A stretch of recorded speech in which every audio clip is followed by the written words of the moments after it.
waiting on everybody to join me. Matt Patricia, I think, might be the dumbest coach in the NFL.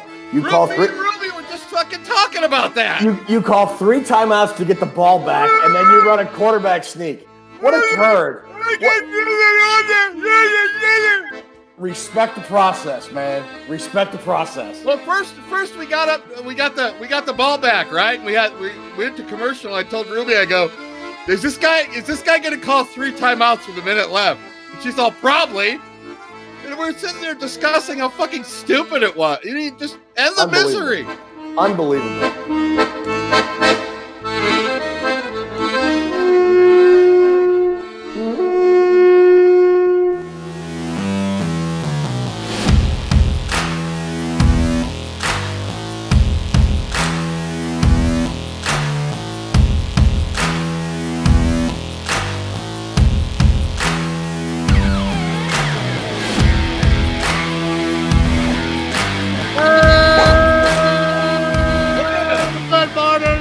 Gjallarhon. We're Oh my here God. with the Raw, and I've got my best buds, King and Ted Glover, here to record the show after this marvelous win over the Detroit Kittens. Yeah, baby. Should be in the drunk. Vikings defeat the Detroit. Hey, in the drunk tank, you mean? How many beers, David? This is numeral 8, baby. This hour or altogether? Altogether since the hour prior to pregame. Now is that the wheat blend or the lima bean ale? Which is it? the fucking This is loose cannon hummus, whatever. As you can see, it is triple hopped, which is very nice. It's only a 7.2 alcohol per volume, ABV, but it is very, very nice. Now, I want to give a shout out to our buddy and pal, Darren, who is drinking what the hell was it? A Propeller. You don't even know. Let's move on. Fuck, what's he talking about? Hey, Lord. Look at your shirt. Look at all that fucking hair.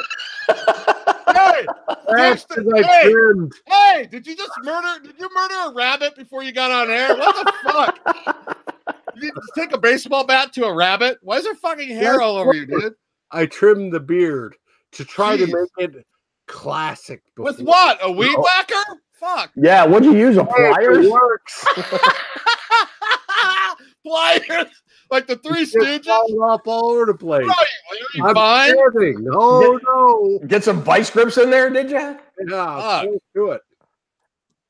Holy shit. What about that game? We're now 5-3. Yeah. 5-3-1.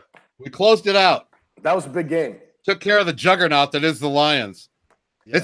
Was that a team record for sacks? Can somebody tell me that? 10 sacks. Yeah, 10 sacks. Yeah, team record. stick that in your bunger, Matt Patricia. Call it timeouts when the game's over. What was we were talking about this earlier. What was the deal with that? So the Vikings have the ball, a minute left at midfield. Lions have 3 timeouts. They're down 24-9. And Patricia calls 3 timeouts, thinking he'll get the ball back. And then Matt Wild pins him on the 1 or the 2, whatever it is.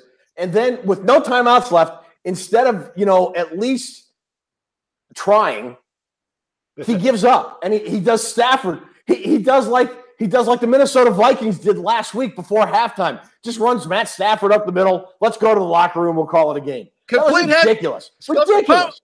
If the punt would have went into the end zone, he would have ran his normal offense from the 20. I mean, fuck. What the fuck is wrong with that guy? Terrible. Hey, respect the process. Just got to respect the process. Sit up. Hey, you two sit up straight. When we got the ball after the onside kick, I'm thinking, just end it. What the hell is he calling timeouts for? Ridiculous. He's on ecstasy. Fucking Trisha. I tweeted out earlier, Matt Patricia looks like a laid-off Teamster. He looks like, he looks like that uncle that says, "Hey, I'll take you to the store to buy some liquor. Just don't tell your mom I did it for you." Doesn't he? He looks like that uncle you go to for all your party materials. The one guy that never says anything. Yeah. No, it was. Hey, let's go to Uncle Matt. He can get us some weed at a pretty good price. Right? Am I kidding? I mean, that's exactly what it looks like. This is high quality television, ladies and gentlemen. Yeah. YouTube. God, high quality DUI. Give him a DUI test. Yeah, that's right. No, don't be driving after you log off here, Dave. Don't go anywhere. No, I'm not going anywhere. Trust me. All right. And the rest of the household has left for the afternoon, so it's only me. Woohoo! Nice. It was you and the rabbit till you killed it. Yeah, that's right. That's great. Let's talk about the D-line being on fire. The D-line was awesome. Ted, how about Hunter today? You know, I actually tweeted this out as well. And you guys have been around as long as I have. You've watched the Vikings probably even a few years longer than I have. Are you saying we're old? Hang on. I've been watching the Vikings since the mid-1970s, like the latter half of the Purple People Eaters era. Okay. I would argue, you guys probably got a couple years on me. That this was, I would argue, no kidding, that this was the most dominating single game performance by a Vikings defensive player that I have ever watched in my life. And I'm not even kidding. Wow, 3.5 sacks. That's high praise right there. And look, if I'm wrong, tell me. I'll be the first to walk that back. But 3.5 sacks, Hunter single-handedly kept the Vikings in the lead in the second quarter when they were up 7-3. Cousins threw that horrible interception that gave the Lions the ball on the plus side of the field. They got down inside the red zone, and he had a half sack and then a sack back-to-back that forced the Lions into a field goal. The Vikings kept the lead, and then he had the what I call the dagger play in the fourth quarter when Stafford did that ridiculous option play that was a fumble that he scooped and scored on. I mean, he shuts down everything to his side on the run. There have been great players in the Vikings throughout their history, but for like one game, right, I'm having a hard time thinking of a guy that has had a better performance other than like Audie Cole in the preseason when he had 2 pick sixes 7 or 8 years ago. I mean, seriously, I'm not even kidding here. Tell me where I'm wrong. It would take a lot of thought on my part to think back to all the exactly. You know, what I will say is Alan Page used to turn in maybe not that much of a day, but he would turn in performances like that week after week where he was maybe not so big in the box score, but he was really big on the field. I remember, if I could throw a quick story at you, Alan Page, we were playing the Lions one day at home, and the offensive lineman kept holding him. Right. And Page complained a couple times, and then the next couple series went by, and the offensive lineman held him again, and Page went ballistic on the ref. Matter of fact, I think he got a penalty. So I remember that. Yeah, they marked off the yardage, and then they got a first down. On first down, Page tackled the running back for a 6-yard loss. On second down, he sacked Greg Landry. On third down, he sacked Greg Landry, and on fourth down, he blocked the punt. All in a row. Was my offensive coordinator in high school. All in a row, Ted. He did all those in a row, and the Lions guy came off the field, and I was told later time that somebody had heard the coach just tell the offensive lineman, "Don't hold him anymore." That was either 1974 or 1975. I remember watching that game. I remember Page's, because Alan Page never did that. He never did that to the refs. I remember that. I remember that moment. Right. Yeah. He got so angry. I mean, he was take his helmet off. He was storming around the field because he had asked him a couple times nicely, and the guy was just blatantly holding him. So Page just erupted. But the next plays in succession, it was unreal what he was doing. Is like he was so angry. I don't even think he was supposed to be in there on the punt. He just fucking told the coaches, "I'm staying in there." Hunter had a game like that today, though. I mean, he really did. Yes, he did. It was absolutely dominant. And you can argue about the Lions being down. I remember Taylor Decker had to go in the locker room and they lost another offensive lineman at some point in the game. But even the Vikings offensive line at their 2016 worst with Willie Beavers and TJ Clemmings didn't give up 10 sacks. That was a horrible performance by the Detroit Lions. Horrible. You know, you could almost say, Ted, what we had 10, right? 10 sacks? Yes. Franchise record, 10 sacks. You could almost say, arguably probably, that Stafford saved them from another 3 or 4. Yeah, but you could also argue he held the ball into 2 or 3. Yeah, I guess it all washes out, but there's some place he got out of the pocket and ran for like 6 yards. Absolutely agree. Yes. So it could have been, I understand both ends of it. So 10 is probably a good average. But now, if you want to know the box score, sacks credited, Danielle Hunter had 3.5. He also had 9 tackles, 6 of which were solo. That is freaking awesome for a 24-year-old baby. 24. He's not even at his prime yet. I had him in the game of Skull. Yeah, did you really? You suck for that. Did you? Well, you guys remember? Yes, go ahead, Drew, real quick. No, I was going to say the game of Skull record up to date, even though it's a new game, is 19.5 by Harrison Smith. I wonder if Hunter broke it today. I think he did. He probably did. Do you guys remember when, people talk about Rick Spielman being Fire Rick or whatever their chant is? I never do. Yeah, right. He re-signed Everson Griffen 4 years ago, I think it was, and everybody was like, what is he doing giving Everson Griffen this big not his second one, his first contract extension, before he had really put out any stats of significance, and everybody said, no, he's going to be good. And then he did the same thing with Danielle Hunter before this season began. And look at what a bargain, for lack of a better word, that Danielle Hunter has. I don't have his specific extension numbers in front of me right now, but everybody thought, well, not everybody, a lot of people outside of people who follow the Vikings thought, man, that's a lot of money for a guy that really has never had a double-digit sack season before. Right. Look at how value-worthy that contract is now, halfway through the season. What a great move by Spielman and company to get him re-signed for long term. Really was a great move by Spielman. I mean, what round? I didn't even have that guy high on my draft board when he came out from LSU. What round did we draft him in? 3rd round. He was a 3rd-round pick, and he only had. I mean, I remember him on draft night when the Vikings drafted him, and I thought, I don't get this move because he really didn't have a lot of stats in college. He came from a good school at LSU, but he never really had any eye-popping numbers in terms of sacks or tackles or even pressures. And it was like, what's going on? Well, I do my big board every year. I have the top 15 every year positionally. And I don't think I had him in my top 15. I think he was around number 20 overall for me. So I was kind of like, well, whatever it was. We are all idiots. In retrospect, we're all idiots. Hell of a draft pick. Yes, it was fantastic. He's first-round talent in the 3rd round.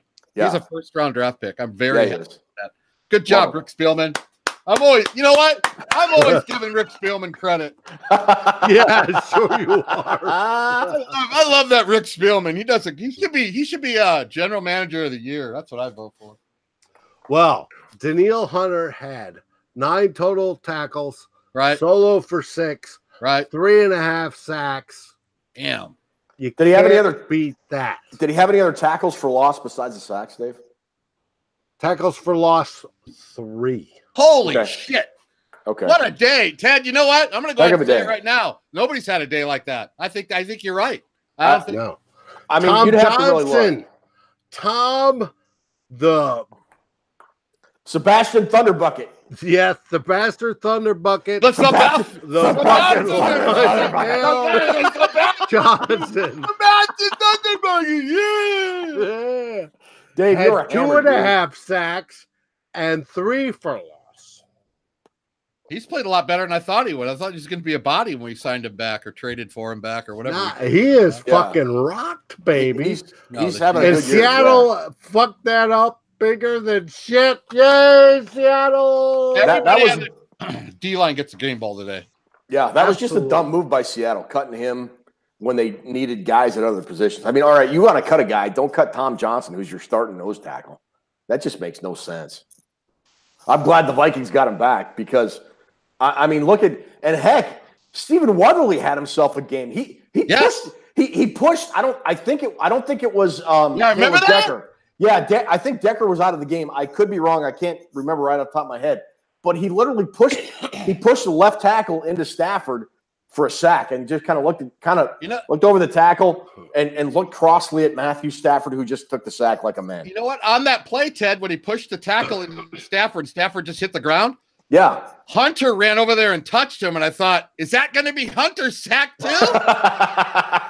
Because the Viking guy didn't touch him. I didn't know if it was like nearest guy count. I don't know really how they do that sometimes, but the Vikings line was utterly dominant today. Now, they whipped. Stephen Weatherly had 2 total sackles.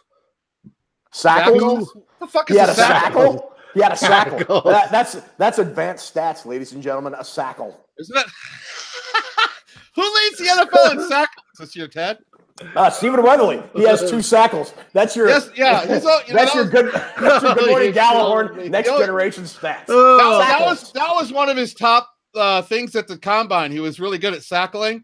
Yeah. And that's what built him up on the draft boards. Hell of a sackler. Good morning, Gjallarhon. Next generation stats right there, folks. That's right, baby. Good morning, Sackle. He had 2 tackles, 2 solos, and 1 sack. Not bad. And 2 tackles for loss, no less. And 3 sacks. Not bad for Stephen. Remember that picture? The picture for the Dodgers, Sackle Page. Hey. Oh yeah, it was a good game. Entertain me, David Stefano. This show would be nothing without you, dude. Yeah. Hey, I've been told that Good Morning Gjallarhon in the Raw is absolutely our best show, and absolutely everybody loves it. Okay, the things my mom says about the show don't count. Okay. Personally, I do my best business in the Raw. But it's not surprising to me. Meow meow. Okay, if we had to find something bad to look at, like that, we sometimes have to. What would your guys' takes be on, and maybe a couple things we need to improve on? I would go with 2 things, if I may. You may. What people other than Stephen Weatherly need to make some more sackles. No, I'm kidding. Seriously, Drew, and I thought about this because you talked about this last week. The Vikings and going for the dagger. Yes. I think it was 17-6 in the second quarter, and I said I'd really like the Vikings to just like try and go for it right here and just really put a dagger into this game. It was before halftime, and Kirk Cousins threw a deep ball to Aldrick Robinson. And had Robinson caught it, the Vikings would have had a 1st and 10 inside the 5, about the 2 or 3, depending on and where that they was placed a the ball. perfect pass. And it was a perfect pass. It was an absolute perfect pass, and it just went through Robinson's hands. He dropped it. That was a sweet so I think the Vikings were a little bit better about going for the dagger. However, they still did not let the Lions. They did not put the Lions away. Thanks to for whatever good Kirk Cousins does, he had that horrible interception. Right. And after that Dalvin Cook fumble, when the Vikings 17-6. If the Lions go down and score there at 17-13, and as poorly as the Lions had played, they were within a touchdown of winning that game with still plenty of time left in the 4th quarter.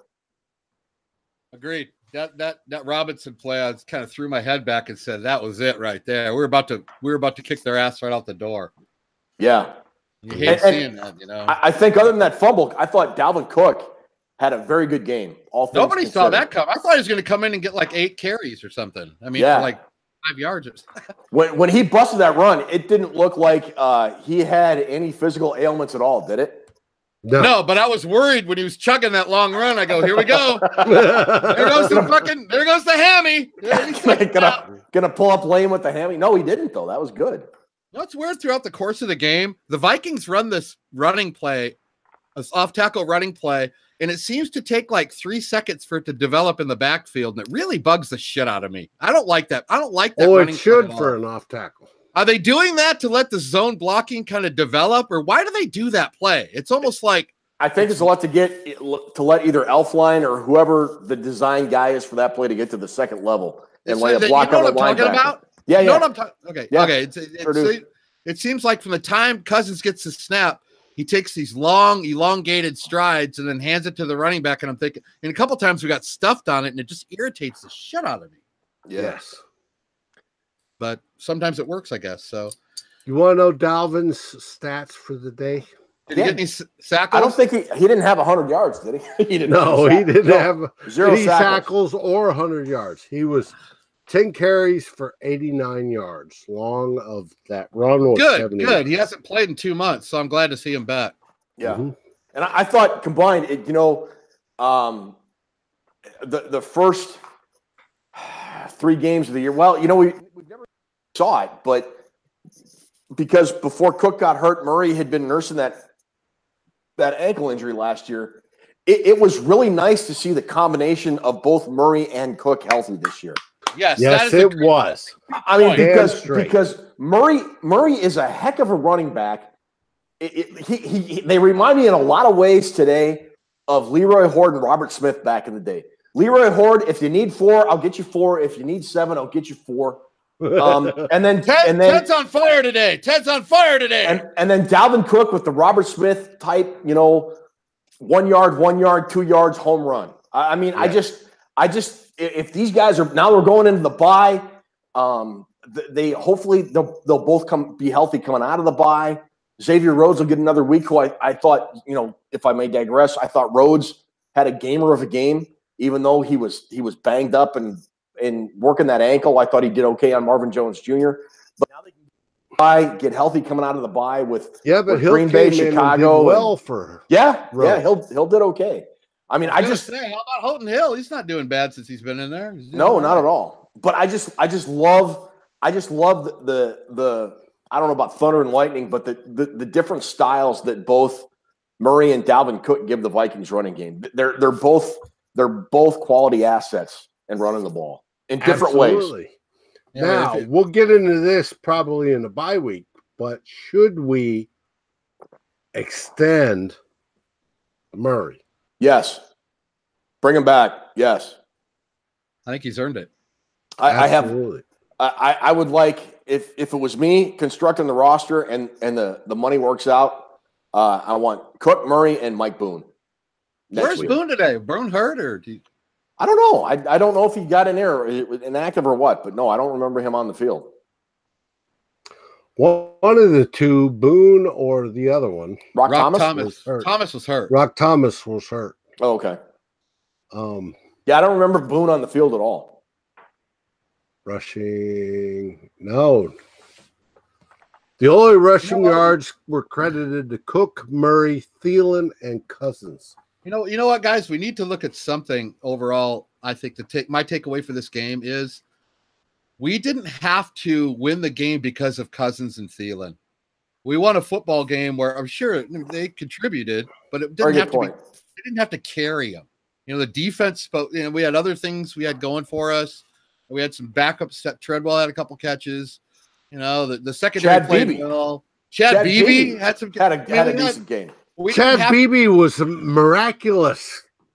For the game of Skull, which is a Gjallarhon thing, I picked Robinson to take over in that third wide receiver spot, especially when Diggsy was out.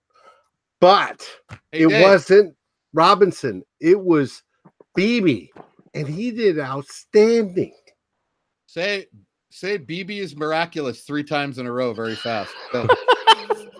Say it. Beebe was miraculous. Beebe was miraculous. Beebe was miraculous. To the fact that he caught 3 receptions for 21 yards along of 13. Okay, look, he was okay. 3 catches for what, 21? I mean, look, 21 we're not yards, but not bad for hold on. Somebody that came off the practice. Hold your horses! He didn't turn. Hold your horses, Ted. Hold your horses. Oh my God, he's so fucking drunk. It's great. I mean, Beebe was okay. I think he had on his 3 catches, he made of his 21 yards, two of his catches were first downs. Yeah. But as far as miraculous, no, it wasn't miraculous. Fellas, he didn't turn water into Captain Morgan. No, he did. No, he did not. Nor did he turn it into loose cannon. My point was we didn't have to rely on 3 people to win it. No, you're absolutely right. Yes, that's a fantastic point. I mean, so many times this year, it's been up to Kirk Cousins and Adam Thielen and Stephon Diggs to carry this offense, and the Vikings didn't need to do that today. They had a great defense. The offense got out to an early lead, and yeah, it was. I thought it was a great team win today. Hey, one play I wrote down that I wanted to point out to you guys that was kind of you never want to say game changer, but to me, it kind of gave Detroit a gut shot. We were doing that 3 and out.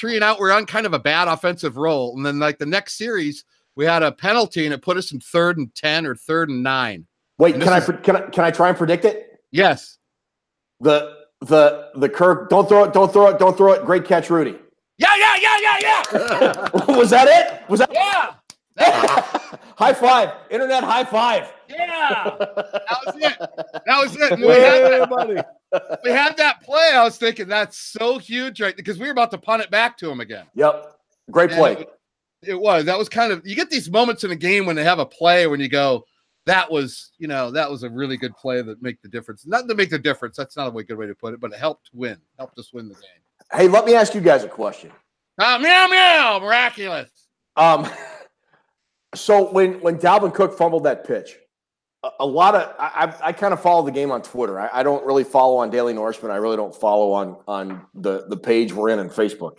Right. A lot of people on Twitter thought that was kind of like too cute by a half because it was a pitch and not a handoff. I personally think a pitch is about as basic a play in football as you can get on offense. You can't blame it on the pitch. Okay. All right. I just want to make sure I wasn't just thinking that wasn't a cute play. I mean, it was a pitch out. That's all it was. Running backs handle thousands and thousands of pitch outs. It wasn't okay. All right. Glad we're on the same page. You are 100% correct. A lot of running backs would rather take the pitch.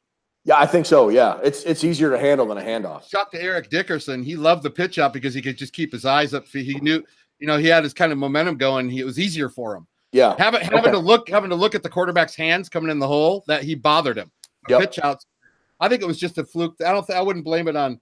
And it's the first thing you want to look at is why would you call a costly play like that? I don't think it's any more costly than a handoff. All right. Okay. Cool. I just wanted to ask.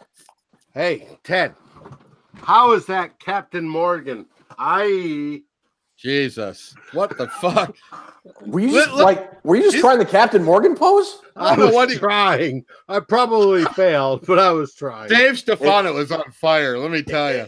It has not affected me nearly as bad as that IPA has affected you, my friend. Too much lima bean fucking ale. I've been going through quite a bit, baby. No, I gotta write my column after this. I can't be too hammered. Dave's all hammered up. Or can I?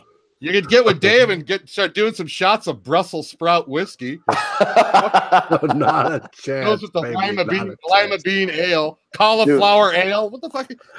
Asparagus amber ale. Yeah, baby. Well, speaking of your column, Ted, who are you writing up as the blue chips? Danielle Hunter, Tom Johnson. Absolutely. I think I've got Dalvin Cook in there. What about Beebe? He was miraculous. I'd give him one. I got him as a solid investment. I mean, I thought Beebe and Treadwell did okay in picking up for Stephon Diggs being out. Wait. We perfect on kicks today? Did we get one in? Yes. Yes, we did. Yeah, I'm going to make my sign right now. Here we go. Yeah. I don't think I'm going to have any junk bonds today. No. Simply for the fact the Vikings, I mean, it was a good win, and I don't really think there was anybody that contributed to the Vikings. What do we got here, Drew? I'm saving it for next 1 week. Perfect kicking. I'm saving it. 1 week. Yeah, it's not bad. Saving your grades. And like Bailey was money. He was right down the middle too. Shocker. Yeah, he was good. Shocking. So, yeah, everything, not much to bitch about in this game. In the first half, we were giving Stafford a little bit too much time, but we certainly turned that around, didn't we? Yeah. Yes, we did. And there was only 3 punts, Ted, for an average of 45 yards. Yeah, Wild and Wild pinned 2 of them inside the 5, didn't he? Yeah. I can't beat that. Where did Wild go to school? I honestly don't know. Was it Michigan? Oh, God. Did he really? Yes, he did. I should have remembered him as much Speaking as he of which, they Ohio State. are doing a lot better than the Ohio State. We'll see what happens. Coming up. We'll see what happens. The 24th, Ted Glover and Drew Bunting do the square off of the cage match. Yeah, coming up. Let's see what happens. Yeah, I'll have a lot more. I'll have a lot better feeling. Well, 20 days. I'll have a definite feeling about Ohio State either way after they play Michigan State this weekend. 20 days until I see Ted wearing that fucking Wolverine garb. Yeah, never. And I definitely want to narrate that contest. Dude, you got to soak your head in hot water. It's fucking huge. Look how big your head is. Hey, baby. Gotta love it. They love the scalp. Shrink that dome. Yes, absolutely. So we've had portrays power. 57 years we've had a team, the Vikings, and this is a game. That's great. And this is what? You broke up. This is the sack record. Most sacks today than any other game in team history. Franchise record, yep. That's got to be the first headliner to everybody's story. Franchise record in sacks doesn't come along often. I mean, that record. Franchise record. Jesus. You guys. Maybe I should pick this up and do it this way. Franchise. No, you know what? You need to drink more, dude. I think actually I'm out and I need to go for another one. You need to start tallying up the whiskey on top of the beer, on top of your fucking lima bean dough beer. Dave, you need to trim your beard on top of your microphone. What's with all the hair on your shirt? Did you kill a rabbit? I really want to know. Yes, I did. Anyways, speaking of which, we're coming into the bye week. Yeah. And Good Morning Gjallarhon has quite a few things lined up for the bye week. Yes. And you will like them. What's coming up, Dave? Tell us. We have Man, Bear, Pig to talk about the game of Skull. Nice. Copyright, which is a fantastic game that you have never seen before, which you will want to play from now on. We also have many other guests. Next week we're also Man Bear is going to be releasing the prizes for the playoff pool. Oh, okay. That's right. And he showed me some, and I want them. They are, but I'm not even close.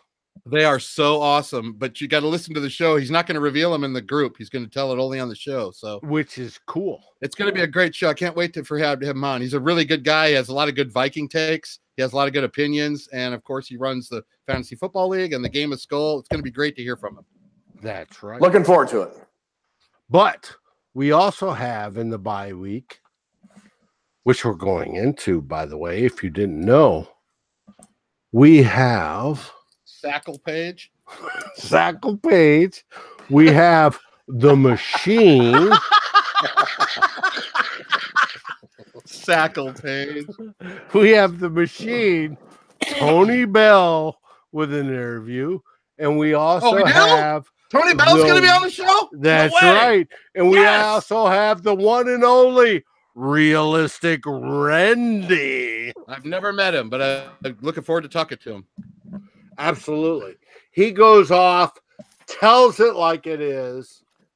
And that is fantastic. I can't wait to talk to Tony Bell. I've been wanting to talk to that guy for over a year. Tony the Machine happens to be the Vikings historian. Oh my extraordinaire. God. Better than anybody I know. You name a date, you name a time, and he can tell you what the Vikings were doing back then. Oh, all the way. If they had a national competition like a Jeopardy, it's no problem. Everybody could. We nominated Tony Bell. He would win that thing, hands down. Absolutely. Oh, it's great. That's good. That's good for upcoming shows. It'll be fun. It's going to be fun. Well, we hope to bombard you. Boom, boom, boom. B-52s flying over Jesus. Right? With outstanding videos in the next couple of weeks while we wait until our next game, which is against Chicago in Soldier Field. Yeah, after the UFO bye, Ted, Stadium, we're Chicago. three out of 4 after the bye are on the road, Ted. That's going to be that's part of your. You had mentioned last show the 5-game crucial stretch. We won we won the first one today, but those 3 out of the next 4 are on the road. So yeah, they are at Chicago, at New England, and at Seattle with a home game against Green Bay. And I believe the Green Bay game is a Sunday night game. Yeah, we're doing a live show. We're doing a live show from the Stumptown Brewery here, me and Manbear. So oh wow, that'll be fun. Yeah, we're getting all set up for it. We're in the newsletter for the brewery. Oh, cool. I know if they watch the show, they're going to want Dave there because they could probably make $3,000 on booze from him. Damn straight, baby. But yeah, that Sunday night game against the team from Wisconsin, that will be a live Good Morning Gjallarhon telecast from there. Nice. Live. And we will live. premiere it on Facebook, no less. And I've never done a live show from there. I mean, I've done live shows, but nothing from sports standpoint. But we'll get through it, and it'll be fun. It'll be a lot of fun. So we got that coming up too. We got that coming up. We got special guests coming up. This show's actually moving forward somewhere. Absolutely.